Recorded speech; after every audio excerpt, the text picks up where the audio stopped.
ଶିଶୁଟିଏ ଜନ୍ମଗ୍ରହଣ କରିବା ପରେ ବାର୍ଥ ସାର୍ଟିଫିକେଟର ଆବଶ୍ୟକ ବହୁତ ପଡିଥାଏ, କାରଣ ସେଇ ବାର୍ଥ ସାର୍ଟିଫିକେଟ ଅନୁସାରେ ପିଲାଟିର ନାମ ଏବଂ ଠିକଣା ପିତାମାତାଙ୍କ ନାମ ରହିବ, ଯାହାକି ଭବିଷ୍ୟତରେ ଆଧାର କାର୍ଡ ହବ ଏବଂ ସେଇଠୁ କ୍ୟାରିୟର ତାଙ୍କର ଆରମ୍ଭ ହବ।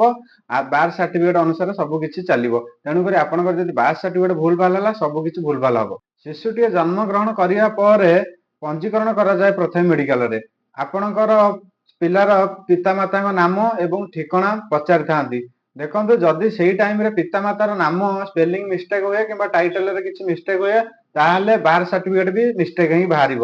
ତ ଆପଣ ଯେତେବେଳେ ନିଜ ନାମ ସେଠାରେ ପଞ୍ଜୀକରଣ କରିବା ପାଇଁ ଆପଣଙ୍କୁ ପଚାରନ୍ତି, ତାହେଲେ ଆପଣ ନିଜେ ଦେଖନ୍ତୁ ଆପଣଙ୍କର ଯେଉଁ ନାମଟି ଅଛି ସେ ନାମଟି ଠିକ ହେଲା କିମ୍ବା ଆପଣଙ୍କ ଠିକଣାଟି ଠିକ ହେଲା କି ନାହିଁ। ଯଦି କିଛି ମିଷ୍ଟେକ୍ ରହୁଛି ଆପଣ ସାଥିୀଙ୍କୁ କୁହନ୍ତୁ, ଯାହାକି ବାର୍ଥ ସାର୍ଟିଫିକେଟରେ କୌଣସି ପ୍ରକାର ଭୁଲ ନ ହୁଏ।